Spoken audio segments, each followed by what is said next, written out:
Olá pessoal, mais uma vez sejam bem-vindos a mais uma aula do curso de nivelamento.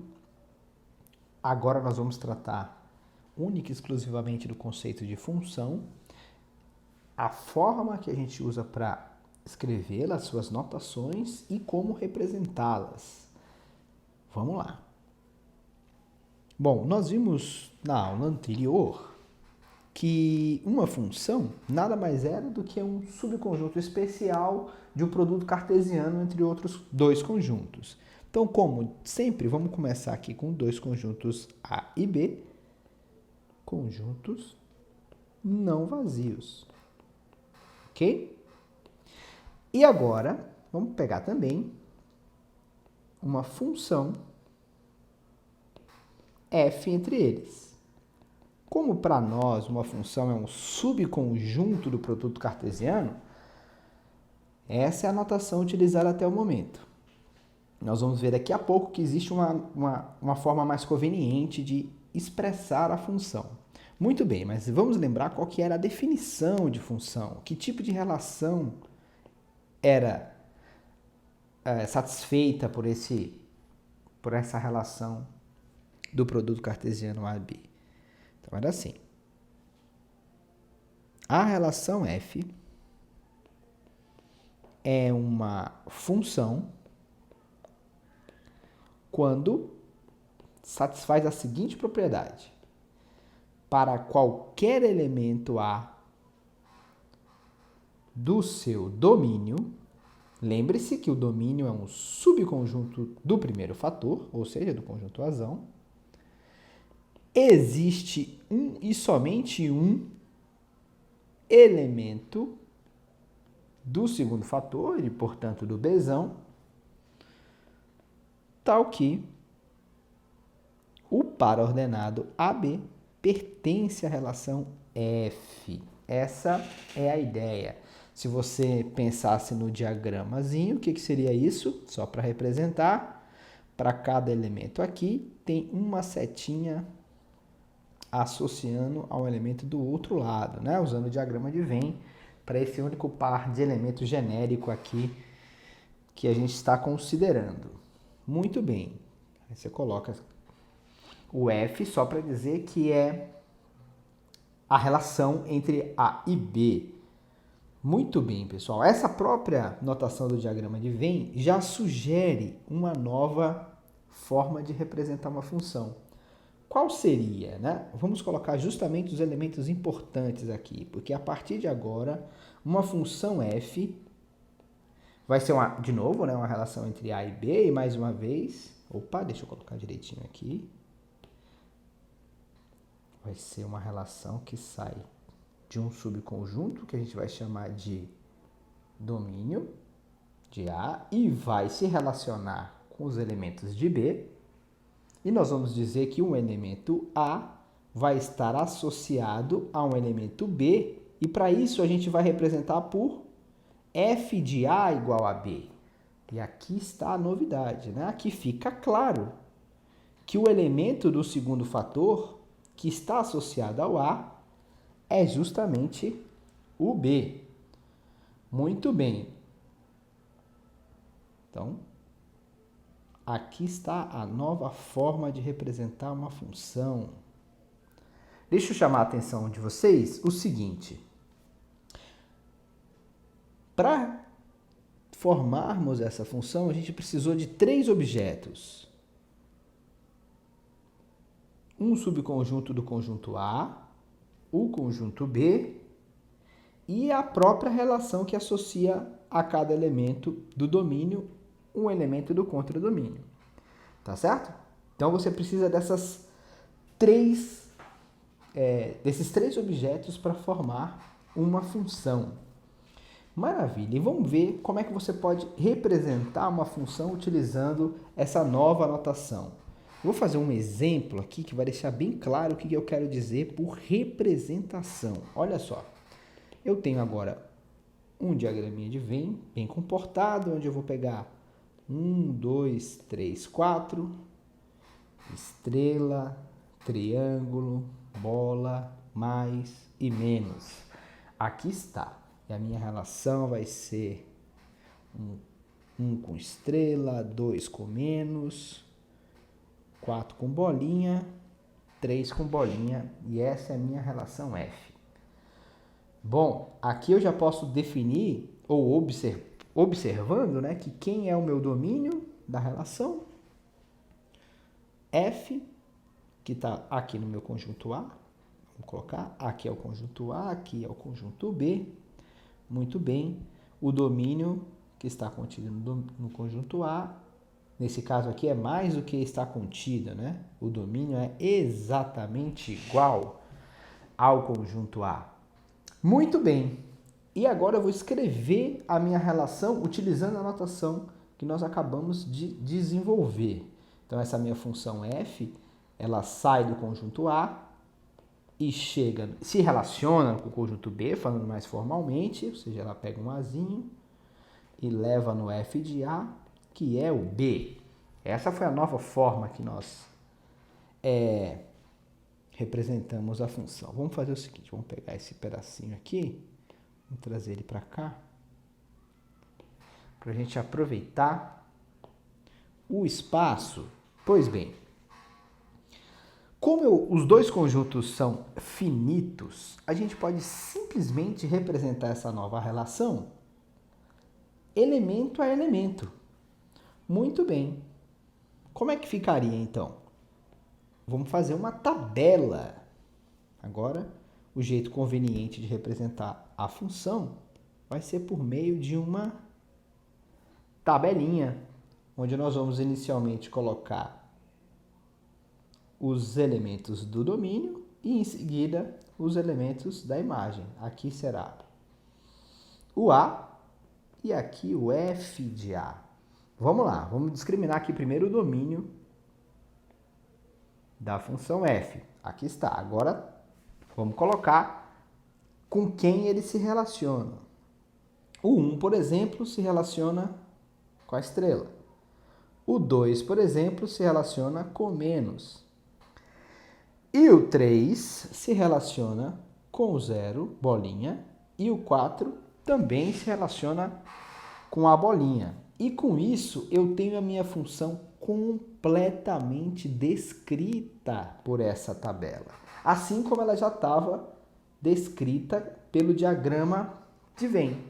Mas perceba, pessoal, só é possível representar a função totalmente discriminando quem são os pares ordenados dessa forma, usando tabelinha e o diagrama de Venn, se os conjuntos são finitos, se os conjuntos envolvidos são finitos.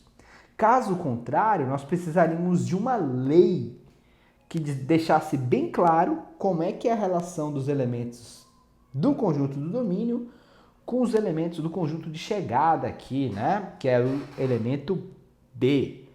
Muito bem, eu vou voltar para a tela anterior para dar um novo nome. A gente vai reforçar esse conceito daqui a pouco, mas esse conjunto de chegada aqui vai ter um nome, ele vai passar a ser chamado contradomínio. Muito bem, agora eu gostaria de dar um exemplo um pouco incomum para mostrar para vocês que quando os conjuntos envolvidos são infinitos, uma lei que diz como é que você relaciona cada elemento do domínio com o do contradomínio pode deixar muito claro quem é a função. E não precisa ser como a gente está acostumado a ver no ensino médio, que é por fórmulas, né? Operações matemáticas entre os elementos do domínio. Deixa eu dar esse próximo exemplo, que ele vai ser bem elucidativo. É uma função que vocês vão estudar no futuro, então vocês já vão aprendendo agora. Quem achar muito complicado pode tirar dúvida em seguida, mas o importante é vocês terem essa noção que as leis não precisam ser necessariamente fórmulas, tá certo? Porque, olha só, aqui eu vou considerar como meu conjunto A quem? O plano geométrico. Como assim plano geométrico? Não estou entendendo, professor.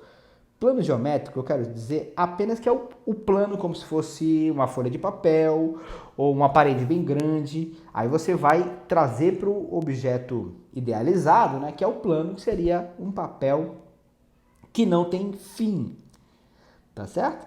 E o meu conjunto B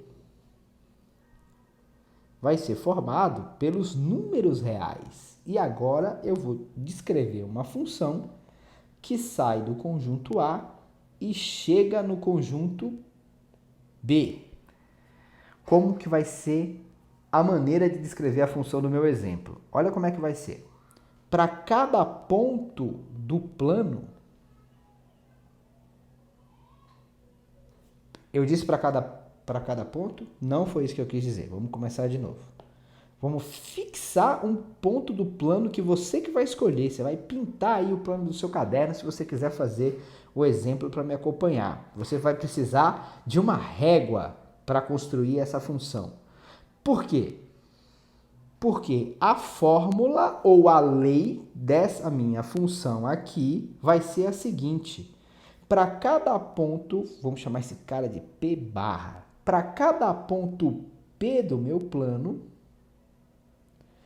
eu vou associar a distância que esse ponto P está do ponto P barra. Isso aqui é a distância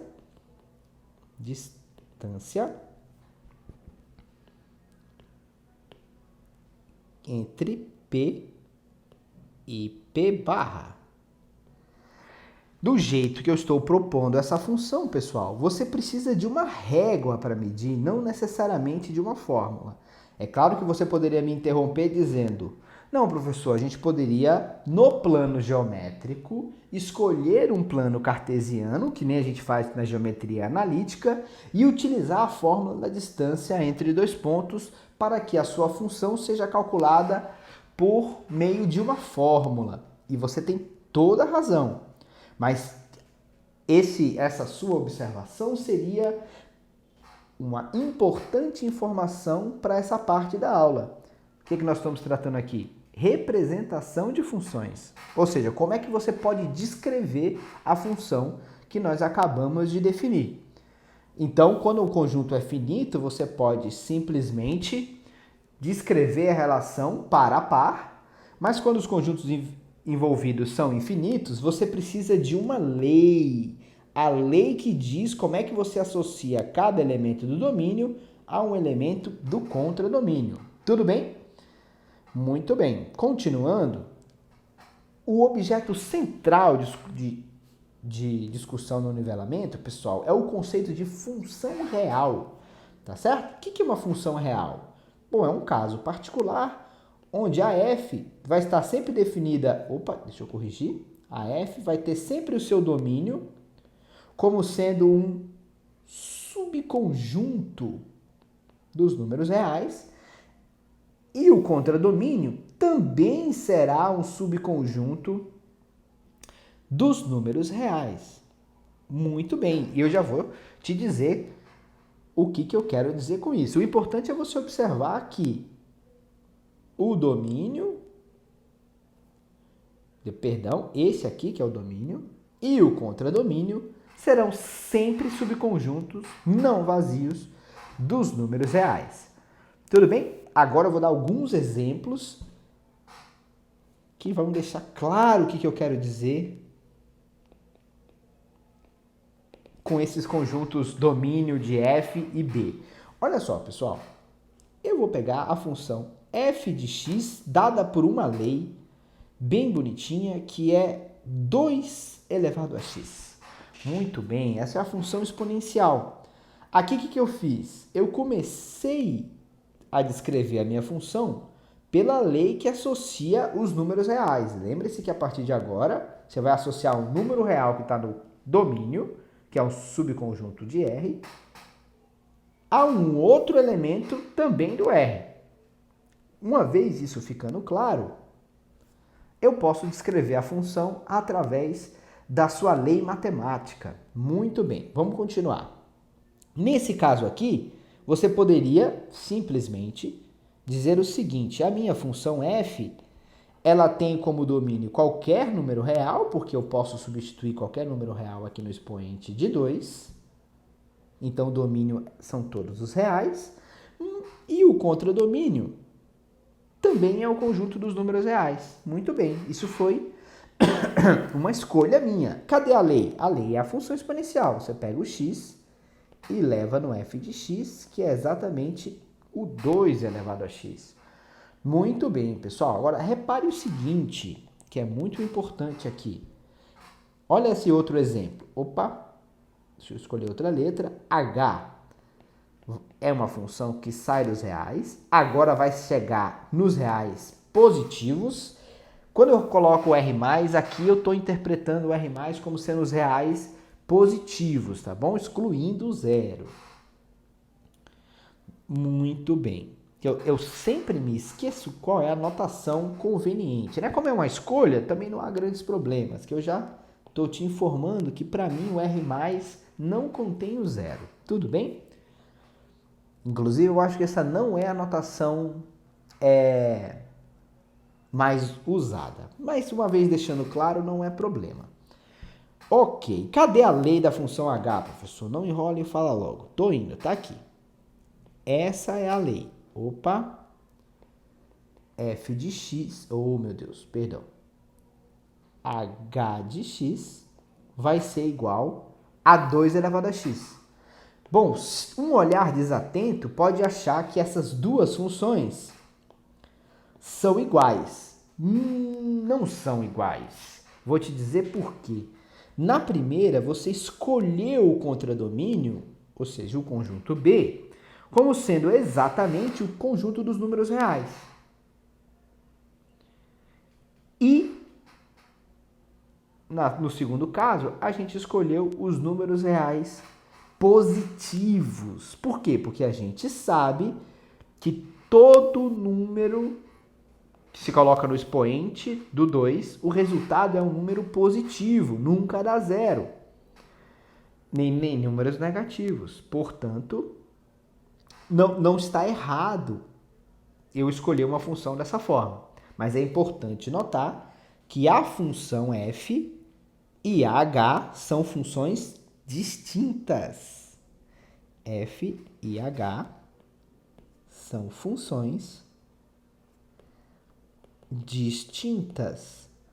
Ou seja, você sempre tem que escolher o domínio, o contradomínio e a lei. Tá certo? Vamos lá. Vamos reforçar essa parte porque isso é fundamental. Então, eu tenho uma função f aqui. Opa. Cujo domínio é um subconjunto dos reais. Ela chega no conjunto B, que também é um subconjunto dos números reais. E esse povo todo tem nome. Isso aqui é o domínio da f. E o B é o contradomínio da f. E aí vamos colocar a notação clássica, que é o x chegando... Opa, espera aí um pouquinho. É o x chegando no f de x, que é o y. Essa relação que aqui está é o que a gente chama de lei da função.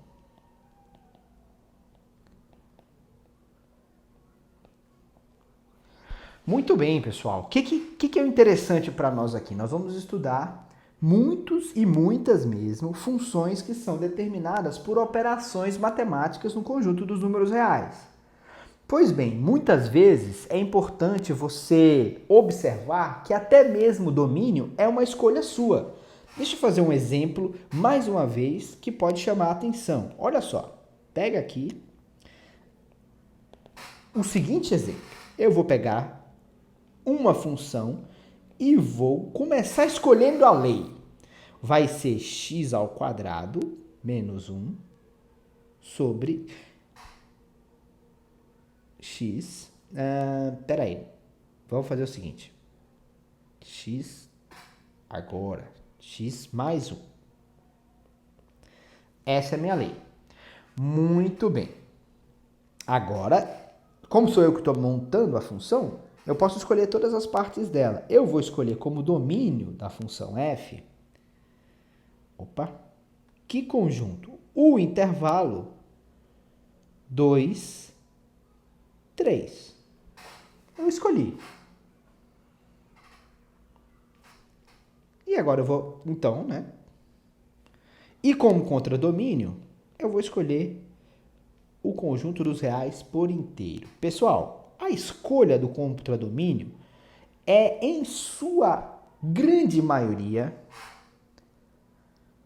feita pelos números reais, tá certo? Ou melhor, o contradomínio será, na sua grande maioria das vezes, o conjunto dos reais completos, tá bom? Só em alguns casos específicos, como da função exponencial que a gente acabou de ver, vale a pena você restringir o contradomínio e nós vamos entender isso o porquê disso, aliás, nas aulas seguintes, tá certo?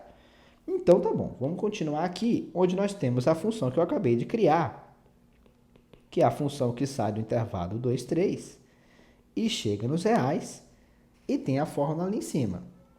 Muito bem, agora eu vou escolher outra função aqui, ó. Que vai ser a função h de x, dada pela mesma lei. E agora eu vou pegar como domínio de h, sou eu que estou escolhendo, então eu vou escolher um domínio bem grande, vai ser aberto no 1, um intervalo aberto no 1, e mais infinito. A pergunta é, eu posso substituir quaisquer um desses valores desse intervalo que eu peguei aqui na minha fórmula? Posso. O único problema que eu tenho é substituir aqui por menos 1, porque aí essa fração vai ter um problema no denominador, tá certo? Mas o que eu quero chamar a atenção de vocês aqui com esse exemplo? Que a função h, que sai do 1 mais infinito, do intervalo 1 mais infinito e chega nos reais, e tem a mesma lei da f, não é igual a f. Essas duas funções são distintas. Por quê? Porque elas têm o seu domínio escolhido de forma diferente. Tá certo? Isso é muito importante do nosso conceito aqui. Vamos continuar. Esse exemplo nos suscita a seguinte questão. Dada uma lei matemática para relacionar números reais, qual é o maior conjunto que representa o domínio dessa função? Vou escolher aqui uns exemplos para ficar claro o que eu quero dizer. Olha só, vamos pegar aqui, por exemplo, esse exemplo clássico que é o 1 sobre x. Eu te dei a lei que relaciona os números reais. Muito bem. Nessa operação, qual é o único número que eu não posso substituir no denominador? O zero. Não é permitido dividir por zero. Ok, então seguindo essa ideia, nós vemos que para domínio conveniente dessa lei, eu posso utilizar todos os números reais, exceto o x igual a zero. Então, eu quero pegar todo mundo menos o zero. Então, esse seria o domínio conveniente para a minha função f. Muito bem, mais um exemplo pequeno. Só para ficar claro, olha só. Vamos colocar o... Eita, fiz tudo errado, né? Espera um pouco. Vamos pegar aqui agora outro exemplo. Que agora vai ser o h de x, que vai ser simplesmente x ao quadrado menos 1 sobre x mais 1. E aí, quem seria o maior domínio aqui para o h? Mais uma vez, você exclui um único ponto, né? Porque a operação que não permite ser feita tem que ser diferente de menos 1. Todos os outros podem ser substituídos. Então, para essa função h...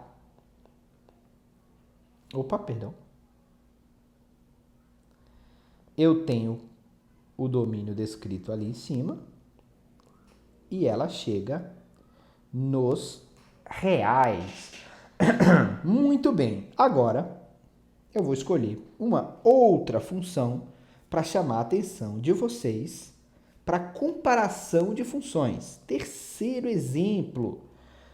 Agora eu vou ter uma função g que vai sair do conjunto que eu vou chamar de... vai ser todos os reais menos o número menos 1 e vai chegar exatamente nos reais. E tem a seguinte lei. Tá aqui a lei. X mais... perdão. X menos 1.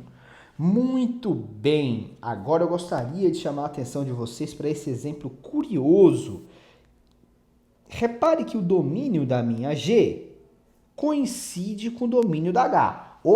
Então das três partes eles têm essa em comum. Repare que o contradomínio também coincide. Então das duas partes de conjuntos, né? As duas coincidem. Agora vem a terceira. Você vai olhar para a lei e vai falar, professor, acontece que a lei é bem diferente. Pois é, na verdade você precisa ser observador nesse exemplo aqui, porque por mais que as leis pareçam ser distintas, olha o que acontece. Calcula para mim quem é o h de 0, por exemplo. O h de 0 dá 0 ao quadrado menos 1 sobre 0 mais 1, que é igual a menos 1. E calcula aí quem é o g de 0. O g de 0 vai ser 0 menos 1, que é igual a menos 1. Muito bem, isso aconteceu para esses dois. Será que foi uma coincidência? Vamos ver. Você vai ver que não, de fato não é uma coincidência. Vamos pegar aqui, ó. H de 10. Quem é o H de 10? 10 ao quadrado menos 1 sobre 10 mais 1. Quanto que dá isso? 10 ao quadrado, 100. 100 menos 1, 99. Aí dá 99 dividido por 11, que é a mesma coisa que 9. E se você usar o G de 10 vai ser exatamente 10 menos 1, que dá 9. Eu fiz só para 2, mas você poderia ficar testando aí, ou observar a propriedade polinomial que você pode utilizar para simplificar essa expressão. Observe. Como o domínio de H não permite o H ser menos 1, você já sabe que em seu domínio essa expressão é sempre diferente de zero. Essa expressão é sempre diferente de zero. Muito bem, então você pode simplificar o polinômio. Observe, h de x vai ser igual a x ao quadrado menos 1 sobre x mais 1. Isso é a mesma coisa que x mais... espera um pouquinho, escrever direito. X ao quadrado menos 1 ao quadrado sobre x mais 1. Isso é a mesma coisa que o produto da soma pela diferença. Aí está. Simplifica agora. E você tem que, no fundo, a lei da sua função h nada mais é do que x menos 1, que é exatamente a mesma lei da g. Portanto, elas têm o mesmo domínio, o mesmo contradomínio, e depois de alguma observação matemática inteligente, você percebeu que elas também têm a mesma lei e, portanto, são iguais. Muito bem, pessoal. Por último, a forma visual de você representar uma função real